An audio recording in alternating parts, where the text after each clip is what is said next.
Bonjour, j'espère que vous allez bien. Je suis ravie de vous retrouver pour cette deuxième vidéo sur le thème des enfants indigos, des starseeds. Si vous n'avez pas encore écouté ma première vidéo que j'ai nommée « Êtes-vous un enfant indigo, une starseed ?» je vous invite à le faire. De cette façon, vous aurez toutes les informations nécessaires en lien avec ces âmes indigos, car peut-être que vous faites partie de ces âmes indigos. Je remets le lien de la première vidéo dans cette vidéo pour que vous puissiez la retrouver facilement. Alors, comment savoir si vous êtes un enfant indigo ? Je vous rappelle qu'il y a eu plusieurs vagues d'enfants indigos. Et je vous en parle notamment dans la première vidéo, je ne reviens pas dessus. Et d'ailleurs, je vous remercie d'avoir indiqué dans la première vidéo si vous faites plutôt partie de la première vague, de la deuxième vague, de la troisième, ou bien peut-être que vous avez un enfant qui fait partie de la vague la plus récente. Aujourd'hui, je vais plus me focaliser sur les caractéristiques des enfants indigos, des âmes indigos. Pour commencer, sachez que les âmes indigos ont de nombreuses facultés, des dons. Il s'agit souvent de capacités très développées, des capacités psychiques, comme le fait d'être très intuitif. Alors au niveau de l'intuition, il peut y avoir différentes facultés extrasensorielles, comme la clairvoyance, qui est le fait de voir facilement au-delà du voile, de pouvoir voir l'avenir, voir le futur, ou bien d'aller voir dans des vies antérieures. Il peut s'agir de la clairaudience, c'est le fait d'entendre des voix, par exemple des guides spirituels ou bien de personnes défuntes. Il peut s'agir également de rêves prémonitoires, mais c'est aussi la télépathie. C'est le fait d'être capable de lire les pensées des autres, de savoir ce que les autres pensent. Il peut y avoir toutes sortes de facultés extrasensorielles en fonction de la personne. Donc l'enfant indigo est de toute façon une personne très intuitive, même si parfois elle l'ignore ou elle doute de ses facultés intuitives, ou il arrive aussi parfois que le mental soit tellement fort qu'il vient masquer ses capacités intuitives si puissantes.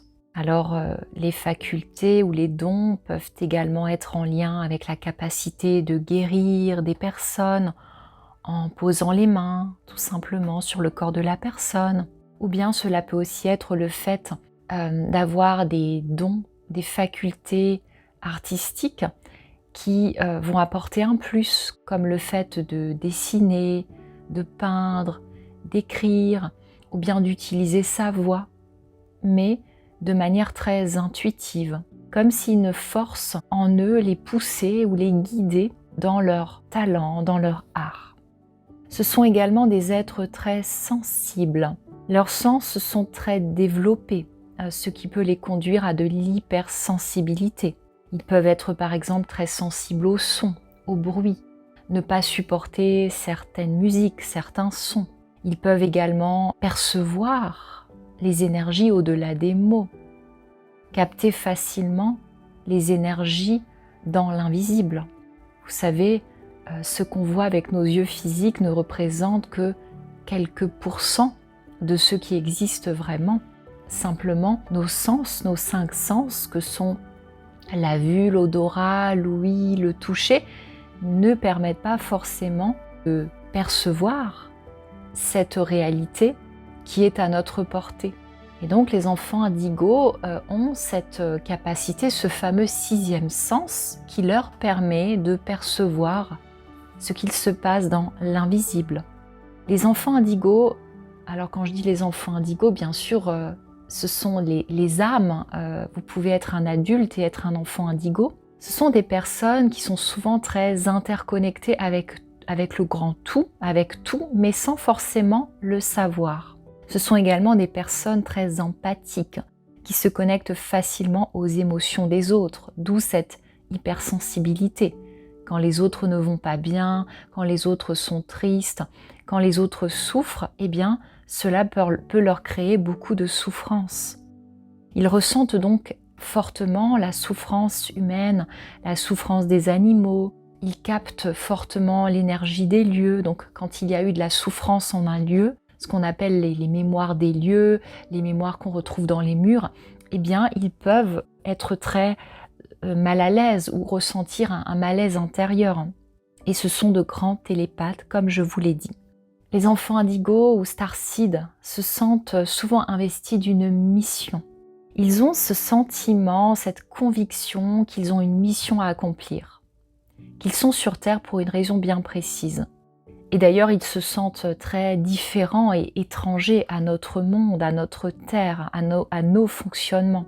Ils ont ce besoin incontrôlable de changer le monde depuis souvent leur plus tendre enfance. Il y a ce sentiment d'une mission à accomplir, mais sans forcément savoir quoi. C'est comme un élan du cœur, un appel de leur âme. Et c'est pourquoi les enfants indigos n'arrivent pas à vivre une vie normale, très rangée, très carrée, très linéaire. Ils ont besoin de quelque chose de différent, ils ont besoin de découvrir, de voyager, ils ont besoin d'aller explorer, ils ont besoin de comprendre leurs conditions humaines, ils ont besoin de savoir qui ils sont, pourquoi ils sont sur Terre. Et bien sûr, ils ont besoin d'être au service des autres, ils ont besoin d'apporter quelque chose à la communauté, ils ont besoin de donner de leur énergie aux autres. Les âmes indigos, starseeds, ont une vision de la vie plus grande que les autres personnes. Ils ont une compréhension d'eux-mêmes plus profonde que la plupart des personnes. Et c'est pourquoi ils ont souvent tendance à faire une recherche, une introspection. Ils vont peut-être être attirés par l'astrologie, ils voudront faire leur thème en astrologie, ou bien ils voudront aller consulter des thérapeutes pour comprendre d'où ils viennent, pour comprendre leurs origines, pour comprendre leurs émotions, pour comprendre leur fonctionnement. Ils ont un lien profond avec l'univers, avec le grand tout, avec la source. Ils se connectent d'ailleurs plus facilement que les autres personnes à leur moi supérieur, qu'on peut également appeler leur âme. Ils sont très ouverts au changement. D'ailleurs, ils aiment le changement, même si parfois le changement peut aussi leur faire peur. Ils ont besoin de changement dans leur vie. Ils ne veulent pas s'enfermer dans une vie routinière, dans une vie inconsciente. Ils ont besoin de changer le monde. Ils sont également très connectés spirituellement à leur famille, à leurs ancêtres, à leur lignée transgénérationnelle. Ils ont besoin également de comprendre s'ils ont eu d'autres vies et ce qu'ils ont pu accomplir dans ces autres vies. D'ailleurs, ils sont appelés les anciens avec un A majuscule par certaines cultures, parce que ce sont des âmes très évoluées. Et même lorsqu'ils sont enfants, eh bien, ces cultures les considèrent comme les anciens. Ils naissent avec cette capacité de voir au-delà de la réalité, au-delà de la réalité physique et tangible. Ils ne se contentent pas d'accepter ce qu'on peut percevoir avec nos cinq sens, c'est-à-dire le monde dense, le monde de matière, le monde matérialiste. Ils savent que derrière la matière, il y a autre chose. Ils savent que même si on ne peut pas tout voir avec nos yeux physiques ou tout sentir, il y a autre chose derrière. Et leurs capacités intuitives leur permettent d'accéder à cette réalité au-delà des cinq sens. On dit aussi des âmes indigos, des starseeds, que ce sont des guerriers, mais des guerriers de lumière, des guerriers au service de la lumière. Ils ont cette force en eux d'aider l'humanité à élever sa conscience. En fait, ils sont là pour démanteler des vieux systèmes toxiques. Ils sont là pour démanteler la matrice 3D, pour créer un nouveau monde, un monde plus conscient, un monde plus respectueux du vivant, un monde plus lumineux. Alors, quand ils sont adultes, ce sont souvent des guérisseurs, des diseurs de vérité et qui peuvent d'ailleurs déranger. Ce sont les personnes qui veulent le changement dans leur famille, qui veulent apporter une nouvelle vision des choses et qui peuvent parfois déranger. Dans les repas de famille, ça peut parfois déranger parce qu'ils n'ont pas forcément un discours qui soit conventionnel et qui corresponde à la manière de penser de la masse. Ils ne supportent pas la corruption, le mensonge. Et comme ils perçoivent les énergies subtiles, eh bien, ils arrivent à déceler les personnes qui mentent, les personnes qui ne sont pas honnêtes. Alors, malgré ce côté guerrier de lumière, ils peuvent parfois se retrouver aspirés par la matrice. Et s'ils ne sont pas réveillés, s'ils n'ont pas conscience de qui ils sont, ils peuvent se retrouver dans une vie normale et ne pas se rendre compte. Ils peuvent se retrouver enfermés dans cette matrice et ne pas se rendre compte qu'ils sont incarnés sur Terre pour une raison plus grande, jusqu'à leur réveil. Le réveil finit toujours par arriver, bien sûr. Alors malheureusement, comme je vous le disais dans la première vidéo, certaines âmes indigo ou starseed ne se réveillent pas, n'arrivent pas à comprendre pourquoi elles sont là. Et de ce fait, elles souffrent tellement qu'elles finissent par mettre fin à leur jour.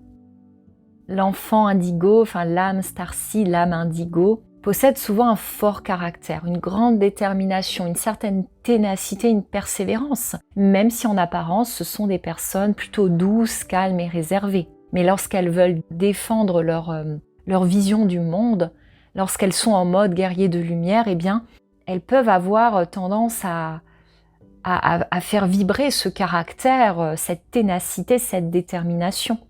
Donc ce sont des personnes qui vont vraiment honorer leurs valeurs et leurs convictions. Elles ne supporteront pas de ne pas les respecter. C'est-à-dire que si vous essayez d'obliger une âme indigo à aller à l'encontre de ses valeurs ou de ses convictions, elle peut très très mal le vivre. Elle peut même en tomber malade. L'âme indigo a vraiment besoin de vivre sa vérité intérieure, son authenticité, et ne peut pas être dans le mensonge, dans les faux semblants. Ce n'est pas possible pour une âme indigo. Parfois, on dit de l'âme indigo, de l'enfant indigo, que c'est un rebelle, mais c'est un rebelle de la lumière, comme l'a si bien dit Paulo Coelho dans son livre « Le guerrier de la lumière ». L'enfant indigo est également un visionnaire. Il porte en lui la vision du futur. Mais bien sûr, cette vision peut sembler complètement utopique pour les autres êtres humains, car ces visions dépassent souvent ce que la majorité, ce que la masse pense réalisable. Et pourtant, l'enfant indigo, en portant en lui ces fréquences du futur, aide à l'augmentation de la fréquence vibratoire de la Terre. Alors bien sûr, comme on les traite un peu d'utopistes, on a tendance également à dire d'eux que ce sont des doux rêveurs, des artistes parfois, et ils peuvent être critiqués, moqués. Les âmes indigo se sentent souvent très différentes. Elles se sentent un peu extraterrestres sur notre Terre. Elles ont souvent une enfance un peu difficile. Elles ne reconnaissent pas la fréquence et la vibration de cette planète Terre. Les enfants indigos, quand ils sont petits à l'école, ils se sentent souvent très différents de leurs camarades. Ils sont souvent un peu dans leur monde, ils sont perchés dans la lune. Et d'ailleurs, on leur dit parfois qu'ils viennent d'une autre planète. Vous savez, les expressions ont un sens. Ils sont dans ce monde, mais ils ne se sentent pas de ce monde. Ils ont l'impression d'avoir des compréhensions différentes des autres, de ressentir les choses différemment. Par exemple, ils se connectent facilement à leur guide de lumière ou à d'autres consciences dans l'univers, comme des consciences extraterrestres. Et ils n'osent pas toujours le dire. Ce sont ces enfants qui ont par exemple un ami imaginaire ou qui parlent à leur guide et dont les parents ont tendance à dire « mais qu'est-ce que tu fais? Il n'y a personne dans la pièce, à qui tu parles, n'importe quoi ». Les autres le trouvent parfois un peu bizarre. car il ne vit pas comme tout le monde, il ne réagit pas comme tout le monde, et parfois il ne va pas rire des mêmes choses que les autres. Il n'arrive pas à comprendre comment les autres fonctionnent, comment les autres arrivent à vivre leur vie sans jamais se poser de questions, sans jamais remettre les choses en question. Et d'ailleurs, l'âme indigo, quand elle est adulte également, s'ennuie souvent avec les autres personnes. Et c'est pour cela qu'elle préfère parfois s'isoler, parce qu'elle trouve plus de plaisir, par exemple, à être en contact d'animaux ou à être immergée dans la nature, à être seule avec elle-même qu'à être avec d'autres individus qui ne partagent pas du tout ses convictions ou qui ne sont pas du tout dans la même vibration. Donc tout ce qui est de l'ordre du divertissement, de la société, des réunions sociales peuvent parfois l'ennuyer, l'épuiser. En tout cas, ça ne l'attire pas. Il préfère vraiment utiliser son énergie pour se connecter au grand tout, pour se connecter à son âme, pour rayonner son énergie, pour trouver des solutions ingénieuses, pour apporter des contributions à l'humanité. Mais le problème, c'est que lorsque une âme indigo n'a pas conscience de qui elle est, d'où elle vient, eh bien, elle peut parfois un petit peu se rejeter, se sentir jugée par les autres et s'auto-abandonner. Parce qu'elle voit bien qu'elle ne rentre pas dans le moule, qu'elle ne rentre pas dans le cadre, et ça peut la faire souffrir.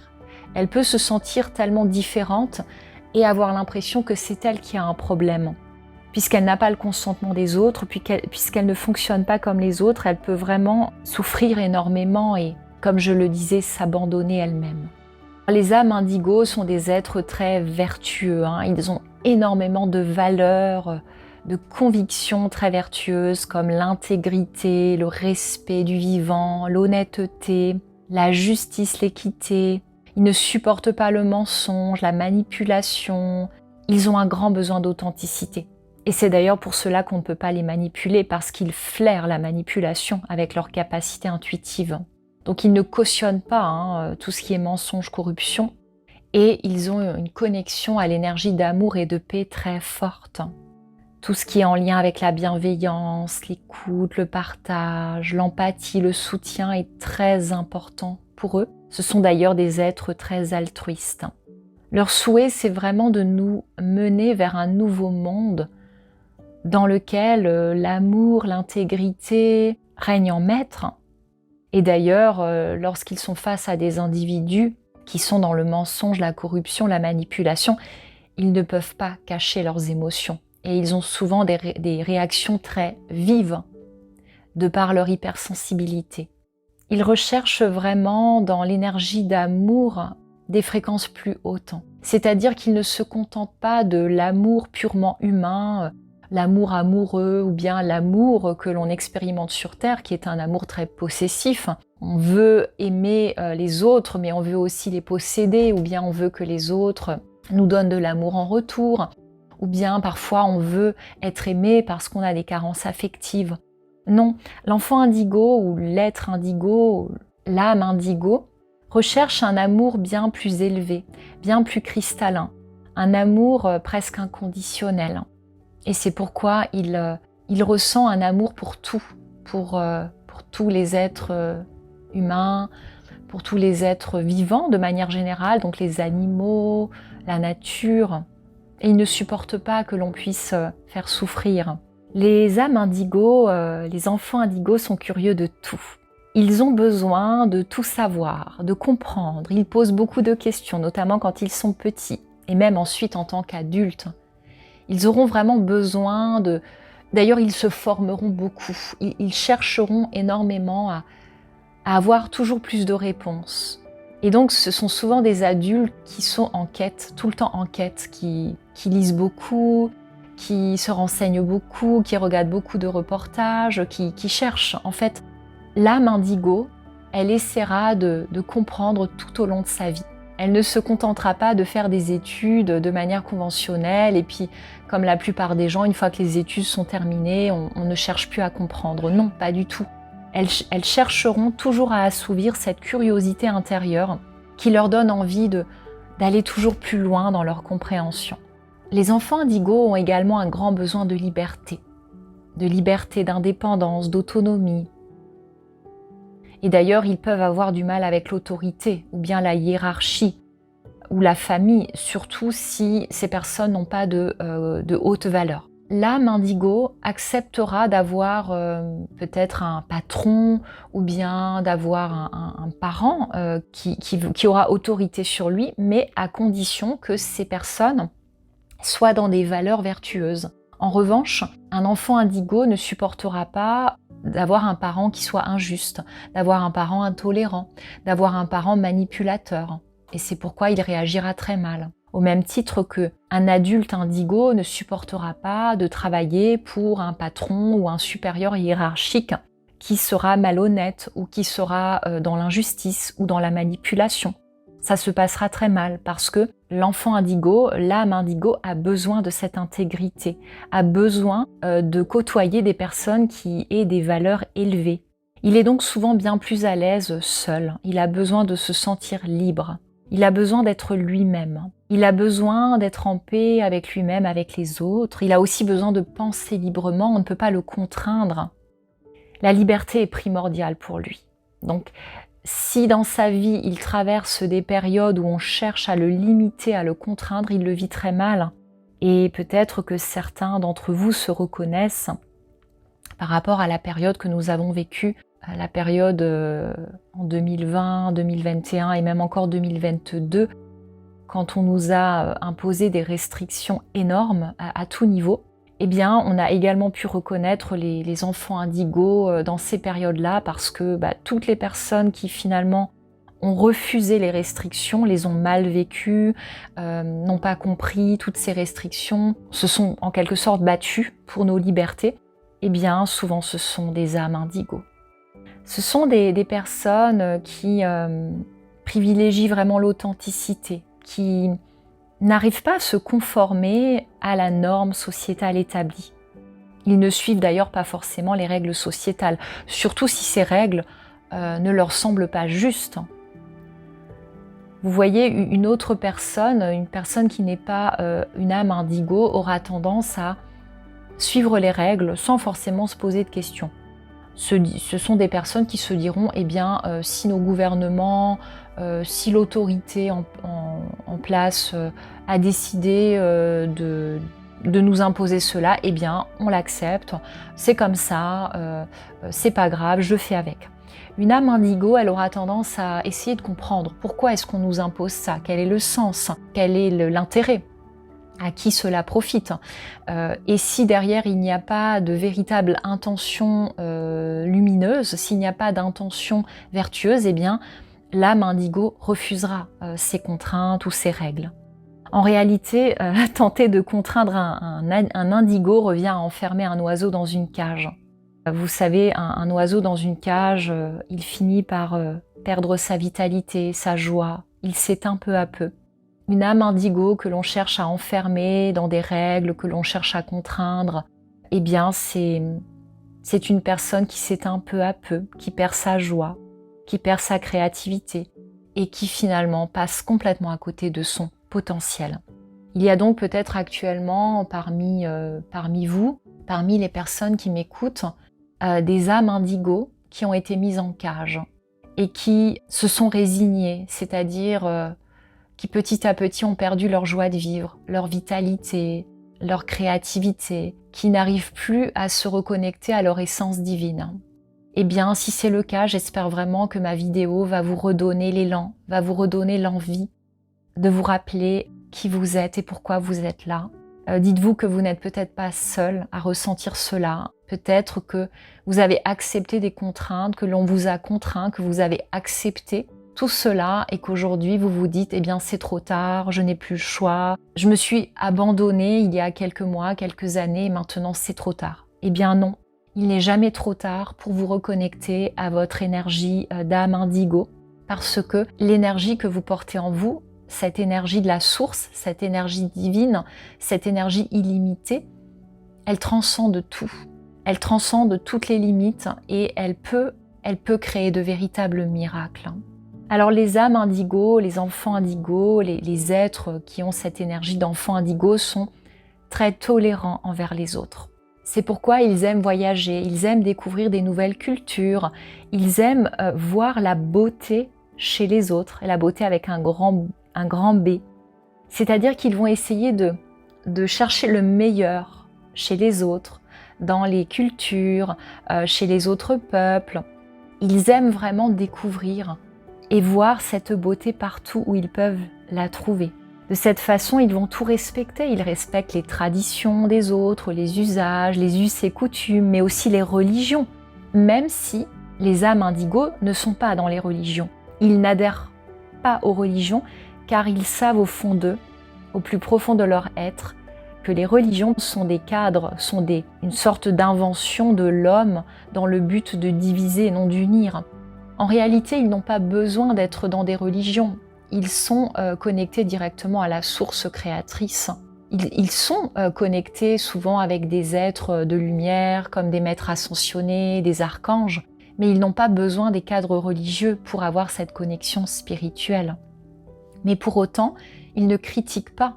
Ils ne critiquent pas les autres qui sont dans des religions ou qui sont dans certaines traditions. Ils respectent énormément les convictions et les traditions des autres. En revanche, si quelqu'un essaie de lui imposer un dogme, un cadre limitant ou certaines croyances, il peut se rebeller. C'est une personne qui peut passer d'un état calme à un état très rebelle et il peut, de par son hypersensibilité, être dans des émotions très vives, de colère, de tristesse, etc. Un enfant indigo va complètement s'insurger, se rebeller contre un parent trop directif, si le parent est dans la malhonnêteté ou la manipulation. Donc si vous avez un enfant indigo par exemple, si vous êtes parent actuellement et que vous avez un enfant qui a cette énergie de starseed, eh bien si vous n'êtes pas juste avec cet enfant, que vous le punissez injustement, ou bien si vous réagissez mal, que vous êtes dans la manipulation, que vous n'êtes pas dans des valeurs d'amour, votre enfant vous le fera sentir en désobéissant, par des crises, en vous mettant des bâtons dans les roues, parce que son énergie, son âme ne sera pas en accord avec vos énergies qui ne sont pas alignées à des valeurs vertueuses. Et d'ailleurs, même si l'enfant indigo est très tolérant envers les autres, il n'hésitera pas à couper les liens avec des personnes qui sont malhonnêtes, qui le manipulent, qui n'ont pas la pureté du cœur.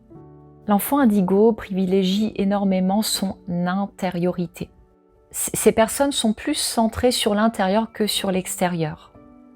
Et c'est pourquoi ils ont souvent besoin d'être seuls, de passer du temps seuls avec eux-mêmes, de se promener seuls, de se recharger dans la nature. C'est un moyen pour eux de se ressourcer. La solitude les ressource. Donc il est vraiment centré sur sa nature intérieure et profonde, sur son monde intérieur, sur son essence, sur ses valeurs, sur son bien-être émotionnel et spirituel. Et donc il se focalisera beaucoup moins sur le monde extérieur. Il est également plus dans l'énergie de l'être que dans l'énergie du faire. Une âme indigo, plus elle avance en âge et plus elle sort du faire. C'est-à-dire que si vous êtes un adulte indigo, vous avez peut-être plus envie d'être simplement. C'est-à-dire de passer des heures à contempler un paysage ou de passer des heures dans la nature ou simplement de passer du temps à méditer, à vous intérioriser plutôt que de vous affairer, plutôt que de faire 36 000 choses. Mais le travers aussi de cette caractéristique, c'est que l'âme indigo a besoin de s'isoler. C'est en s'isolant qu'elle arrive à se ressourcer, qu'elle arrive à se reconnecter à son âme, à son essence divine, à l'énergie d'amour. Et le problème, c'est que cette tendance à s'isoler sera parfois mal vécue et mal perçue par les autres. On pourra le lui reprocher, on pourra dire de cette personne que c'est un loup solitaire.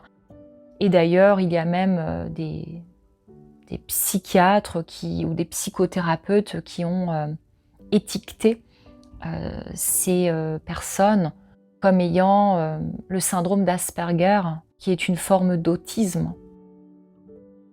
Parfois, on traite aussi cette personne de marginale ou de personne asociale.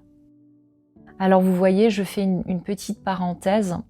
Moi, je me reconnais énormément dans l'énergie des âmes indigo et starseed, et c'est vrai que je remarque depuis quelques années, et cela s'est vraiment accentué à partir des années Covid en 2020, eh bien je ressens de plus en plus le besoin d'être seule avec moi-même, de m'intérioriser. J'ai de moins en moins de plaisir à être dans les divertissements classiques de la société. Je ressens de moins en moins l'envie de voir du monde, d'être invitée, d'inviter, d'être dans des réunions mondaines et festives. Je me rends vraiment compte que j'ai vraiment tendance à m'isoler parfois, et j'ai presque plus de plaisir à me promener toute seule dans la nature, ou, comme je le disais, à prendre du temps pour m'intérioriser, pour me reconnecter à la source, pour m'ancrer, à méditer, plutôt qu'à discuter, à voir du monde, à aller déjeuner avec des amis. Et c'est vrai que ça peut être perçu comme quelque chose d'un peu bizarre vu de l'extérieur. Parfois, je me dis que mes amis doivent me trouver un peu étrange, mais c'est plus fort que moi. C'est un équilibre. Et lorsque je suis trop en contact avec des personnes, si par exemple je passe du temps dans un lieu public, que je passe des heures et des heures entourée d'autres personnes, eh bien, je sens ce besoin viscéral de me retrouver seule pour me réaligner, pour me ressourcer, pour me recentrer. Et vous verrez, plus vous allez vous écouter et plus vous vous rendrez compte que vous avez ce besoin-là de vous isoler. Ça ne veut pas dire qu'on n'aime pas les autres, mais vous savez, on peut être connecté avec chaque être humain sur cette terre sans être physiquement avec cette personne. Vous pouvez très bien voir un peu moins les personnes, mais être connecté de cœur à cœur et d'âme à âme avec elles. Mais ça pourrait faire l'objet d'une autre vidéo, parce que je pense qu'on est nombreux actuellement à ressentir ce besoin de s'isoler. Alors le système scolaire ne convient pas du tout aux âmes indigo, en tout cas le système scolaire conventionnel. L'apprentissage traditionnel lui est souvent défavorable. Parce qu'en fait, l'enfant indigo, il n'apprend pas de la même façon que les autres enfants. Il n'a pas la même façon de voir les choses. Et donc c'est dommage, parce que parfois certains enfants indigos sont caractérisés, ou on les étiquette, on les catégorise, on leur dit qu'ils sont en échec scolaire, on leur dit qu'ils ont des troubles de l'attention, qu'ils sont hyperactifs, voire même autistes. Et d'ailleurs, c'est vraiment triste, mais malheureusement, de nombreux enfants indigos se retrouvent piégés dans la matrice avec des parents qui n'ont pas du tout conscience de qui sont leurs enfants, et ils se retrouvent sous anxiolytiques, sous antidépresseurs, voire même internés, car ils ne rentrent pas dans les cases. Certains professeurs auront tendance à dire de ces enfants qu'ils n'écoutent pas, qu'ils ne sont pas attentifs, qu'ils sont lunaires. Mais en réalité, de nombreux apprentissages scolaires conventionnels apparaissent complètement inutiles à l'enfant indigo. Car en réalité, ces apprentissages ne le préparent pas à évoluer en conscience sur Terre, à respecter la Terre, à développer l'amour, ni à changer le système. L'enfant indigo en a conscience et s'ennuie, n'a pas envie d'écouter ces enseignements qu'il trouve complètement inutiles. Il faut quand même comprendre que nos systèmes scolaires conventionnels ont quand même tendance à formater énormément les enfants, à les conditionner, à les couper de leur créativité, et finalement à faire d'eux des bons citoyens qui acceptent des rôles dans notre société, dans notre réalité matérielle et matérialiste. Alors tout dépendra de l'influence de l'entourage, c'est-à-dire les parents, les camarades de classe, les amis, les enseignants. Mais c'est vrai que si toutes les conditions ne sont pas réunies pour optimiser son apprentissage, eh bien l'enfant indigo s'ennuiera en cours, et donc il se réfugiera dans son monde intérieur. Il ne fera donc aucun effort pour manifester un semblant d'intérêt, ce qui pourra passer pour un manque d'attention, voire même du dédain. En fait, le système scolaire conventionnel ne convient absolument pas à ces enfants. En revanche, les systèmes alternatifs comme les pédagogies Steiner, Montessori ou d'autres pédagogies encore alternatives sont beaucoup plus adaptées à ces enfants. Alors les enfants indigos ont une forte connexion avec la nature et les animaux. Ils sont très attirés par la nature, ils aiment s'y retrouver. Dès leur toute petite enfance, ils préfèrent jouer dans la nature plutôt que de jouer avec des jouets en plastique ou des jouets classiques qu'on donne à des enfants. Ils aiment contempler la nature, ils aiment communiquer avec les énergies subtiles de Gaïa qui émanent des arbres, des plantes, des animaux. D'ailleurs, ces enfants ont souvent de belles connexions avec les élémentaux, avec les fées, avec les elfes, avec les ondines, avec les lutins, tous ces petits êtres qu'on ne voit pas forcément avec nos yeux, qu'on ne voit pas avec nos 5 sens, mais qu'on peut voir avec notre 6e sens. Ce sont des êtres qui protègent énormément la nature, qui protègent Gaïa. Et donc on perçoit ces enfants indigos comme des enfants très respectueux de la nature. Alors ils se ressourcent beaucoup dans la nature et ils se sentent en paix dans la nature. Ils sont également très connectés aux animaux, ils aiment les animaux, ils sentent les énergies des animaux, ils veulent les protéger, les soigner. Leur très forte connexion aux animaux peut aussi les faire souffrir parce qu'ils ne supportent pas la souffrance animale. Et ne supportent d'ailleurs pas la souffrance humaine. Alors quels sont les métiers de ces âmes indigos ? Eh bien j'ai envie de vous dire, peu importe. Oui, alors c'est sûr que les thérapeutes, les médiums, les énergéticiens, les guérisseurs, les musiciens, les artistes, les enseignants du futur, etc. peuvent avoir cette énergie d'enfant indigo. Mais je crois qu'on ne peut pas généraliser parce qu'un médium peut très bien être au service de l'ombre. Vous avez également des énergéticiens qui ne sont pas du tout connectés à la source, qui font cela uniquement pour l'ego spirituel ou qui ont de mauvaises intentions. Au contraire, on peut retrouver ces enfants indigos dans des métiers tout à fait classiques. Vous pouvez être menuisier, vous pouvez être agriculteur, vous pouvez être employé de banque, vous pouvez être pâtissier, boulanger, peu importe finalement. Finalement, peu importe le métier qu'un enfant indigo choisit, c'est finalement sa vibration qui compte, c'est ce qu'il dégage, c'est ce qu'il rayonne, c'est ce qui émane de lui qui impacte l'évolution des consciences. Vous voyez, l'enfant indigo, il est parachuté sur Terre, ce sont des âmes qui sont envoyées sur Terre pour élever les consciences, pour élever la fréquence vibratoire sur Terre. Et de cette façon, eh bien, c'est leur énergie qui apporte cette lumière. Ce sont comme des piliers de lumière qui se trouvent sur Terre. Et leur simple présence, leur simple existence, leur simple incarnation dans un corps physique suffit à rayonner une lumière, comme s'ils étaient des bougies allumées qui apportaient de la lumière et de la chaleur par leur simple présence.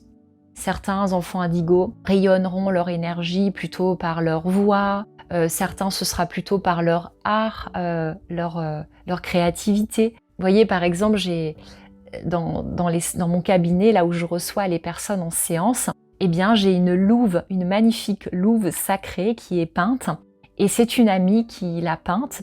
Eh bien mon amie, elle fait de la peinture intuitive. Elle émet des codes de lumière de par sa peinture. Et moi, j'ai été attirée par sa peinture. Et d'ailleurs, elle va en faire son métier parce qu'elle ressent vraiment un appel du cœur de pouvoir transmettre ses peintures intuitives afin qu'elle puisse faire un maximum de bien à un maximum de monde. Moi, par exemple, je sens aussi que par ma voix, je peux transmettre des codes de lumière. Et d'ailleurs, je reçois souvent des commentaires de personnes qui me disent que ma voix les apaise, ma voix leur fait du bien, fait de m'écouter, d'écouter mes méditations guidées, d'écouter mes vidéos, d'écouter mes programmes audio, ça leur fait du bien. Ou parfois simplement ma présence, l'on me dit « votre présence est apaisante, votre présence me fait du bien ». Donc finalement, peu importe le métier que l'on fait, eh bien les âmes indigos font du bien par leur simple présence, parce qu'elles émettent une vibration très particulière qui va venir guérir, soigner, libérer, élever la fréquence vibratoire des personnes autour d'elles. Malheureusement, les âmes indigos souffrent énormément lorsqu'elles ne reconnaissent pas leur mission et leur nature. Les enfants indigos, les starseeds sont appelés à réaliser leur mission sur Terre. Mais si elles ne l'accomplissent pas, si elles ne savent pas quelle est cette mission, elles peuvent sombrer dans la dépression, les addictions, la maladie. Car l'âme indigo ne peut pas imaginer de mourir, de quitter cette terre sans avoir apporté sa valeur ajoutée à la terre. Par ailleurs, elle peut également souffrir énormément des mensonges, de la manipulation, de toutes les violences qu'il peut y avoir sur terre. Étant donné qu'elles viennent de plans vibratoires bien plus élevés, parfois de planètes ou d'étoiles sur lesquelles il n'y a que de l'amour, de la lumière et de la joie, elles ont beaucoup de mal à comprendre et à supporter ces basses vibrations qu'on a encore sur Terre. Elles ne comprennent pas la maladie, elles ne comprennent pas qu'on puisse torturer des êtres humains ou des animaux, elles ne comprennent pas qu'on puisse mentir, qu'on puisse manipuler. Et ça peut leur créer beaucoup de souffrance. Elles peuvent également énormément souffrir lorsqu'elles ne sont pas reconnues et respectées par les autres. Il y a de nombreux enfants indigos qui souffrent beaucoup dans la cour de récréation à l'école parce qu'elles ne sont pas respectées par les autres enfants. Alors soit l'enfant va déguiser son mal-être et son sentiment d'être différent pour se fondre dans la masse, il essaie de devenir comme tout le monde, mais tôt ou tard, ça finira par lui créer de la souffrance qui peut passer par des symptômes dans le corps physique, comme la maladie. Soit l'enfant va s'isoler, c'est-à-dire qu'il va s'écouter, il ne va pas se fondre dans la masse, il s'isole, il se met à part, mais dans ces cas, il peut vivre le rejet des autres. Et souvent, les âmes indigos arrivent dans des familles hostiles, dans des familles qui ne sont pas du tout ouvertes, qui ne sont pas connectées et qui n'ont pas cet attrait pour la spiritualité, qui ne se posent pas toutes ces questions. Et donc, cela peut être une grande souffrance pour l'enfant indigo. Parfois, l'enfant indigo s'incarne dans une famille maltraitante, dans une famille qui le maltraite physiquement ou psychologiquement. Mais vous savez, les plus belles fleurs doivent naître sur le fumier. Donc ce n'est pas parce que l'on a eu une enfance difficile, qu'on a eu des parents maltraitants, qu'on a vécu des horreurs, qu'on n'est pas une belle âme, au contraire. Donc les enfants indigos, ou les âmes indigos savent intuitivement que la terre n'est pas leur maison, n'est pas leur foyer. Il y a vraiment cette envie de rentrer à la maison et on sait au fond de soi que notre maison, c'est pas la terre. Les enfants indigos viennent donc au monde avec ces réminiscences d'un savoir sur leurs origines et font souvent des rêves de cette maison, de leur maison. Il y a des âmes indigos qui sont incarnées sur terre depuis de nombreuses vies, qui ont un petit peu plus l'habitude de la vie sur Terre. Mais malgré toutes ces incarnations sur Terre, elles ne se reconnaissent toujours pas et elles savent qu'elles viennent d'ailleurs.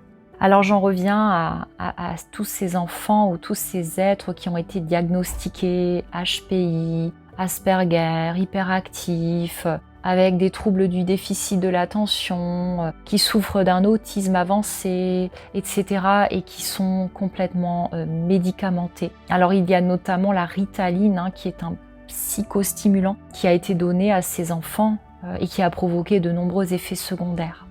Pourtant, ces enfants ne sont pas malades, ils ne se sont pas adaptés à une société qui, elle, est malade. Ils sont tellement conscients de tout ce qui se passe sur Terre, de tout ce qui est dissonant, de tout ce qui est souffrant. Mais ce sont ces enfants-là qu'on va vouloir pointer du doigt et qu'on va vouloir marginaliser, diaboliser ou qu'on va vouloir mettre sous médicament. Sachez que plus de 100 millions d'enfants ont reçu ce médicament dans le monde selon une étude médicale. Alors que ces enfants vont très bien. Ce sont simplement des âmes qui sont connectées à des valeurs plus hautes. Ce sont des âmes qui sont plus dans la lumière que les autres, qui se souviennent d'où elles viennent. Ce sont des âmes qui sont venues réveiller les consciences, qui sont venues réveiller l'humanité. Ils sont plus avancés que les autres et fonctionnent sur une fréquence vibratoire plus haute. C'est pour cela qu'ils ne fonctionnent pas comme nous. Ils ne sont pas sur la même longueur d'onde que d'autres êtres humains.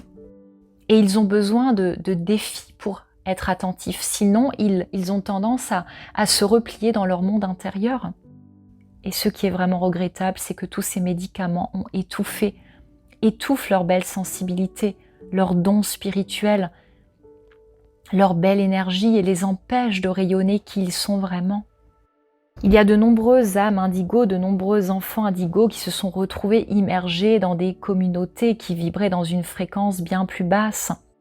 Et donc ils ont dû abaisser leur propre fréquence vibratoire pour s'adapter, mais cela les a rendus très malheureux. L'enfant indigo est aussi très sensible aux énergies, il est sensible aux vibrations électromagnétiques, aussi à toutes ces pollutions énergétiques qu'on a sur Terre. Alors voilà, toute cette souffrance vient aussi du fait qu'on les a étiquetés. On leur a mis une étiquette. On les a mis dans des cases, les enfants instables, les enfants hyperactifs, les enfants perturbés. Et d'ailleurs, il y a même un psychologue québécois qui s'appelle Daniel Kemp qui a parlé des enfants téflons. Il a introduit ce concept des enfants téflons qui décrit parfaitement les caractéristiques psychologiques des enfants indigos. Ce sont des enfants qui ne sont pas comme les autres. Je vous en parlerai peut-être dans une autre vidéo. Alors peut-être que vous vous reconnaissez dans ces caractéristiques. En tout cas, moi, je me reconnais énormément dans les caractéristiques des enfants indigos. Et c'est justement en tant qu'âme indigo et pour accompagner d'autres âmes indigos qui sont peut-être en souffrance aujourd'hui ou qui ne se reconnaissent peut-être pas encore. C'est pour accompagner des êtres sensibles qui se sentent parfois extraterrestres dans ce monde, qui ont envie de retrouver leur nature lumineuse et divine, que j'ai décidé et que j'ai eu l'élan de cœur de créer ma plateforme de belles âmes sur Patreon. C'est vraiment un élan de mon cœur, comme une demande de mon âme, pour vous aider à cheminer, en vous sentant davantage compris, davantage accueilli dans votre énergie, dans vos convictions. Dans cette communauté de lumière, je peux aller bien plus loin, avec du contenu plus poussé, des soins collectifs, des activations quantiques, des méditations soins, de libération intérieure, de reconnexion à notre pouvoir créateur en conscience, des lives pour plus de proximité, la possibilité d'échanger entre nous. Alors rejoignez-moi sur Patreon si vous en ressentez l'envie, si vous ressentez une résonance avec mes mots, avec ma vibration, avec ma voix, avec mon être, ou bien sur mon site internet si vous avez besoin d'une séance individuelle, d'un soin énergétique, d'un programme audio, ou bien de tout autre accompagnement qui vous appelle. Il y aura d'autres vidéos qui suivront au sujet des enfants indigos. C'est la deuxième vidéo d'une série. Donc si vous n'êtes pas encore abonné à ma chaîne et que vous souhaitez être informé des prochaines vidéos, eh bien n'hésitez pas à le faire. Je serai également ravie que s'il y a des âmes indigos qui se reconnaissent parmi vous, que vous le précisiez en commentaire, parce que plus nous serons nombreux à nous reconnaître en tant qu'âme indigo, en tant que starseed, et plus nous pourrons nous entraider et élever nos propres vibrations, ascensionner, élever la vibration sur Terre. Je vous remercie pour votre écoute. Prenez soin de vous et à très bientôt.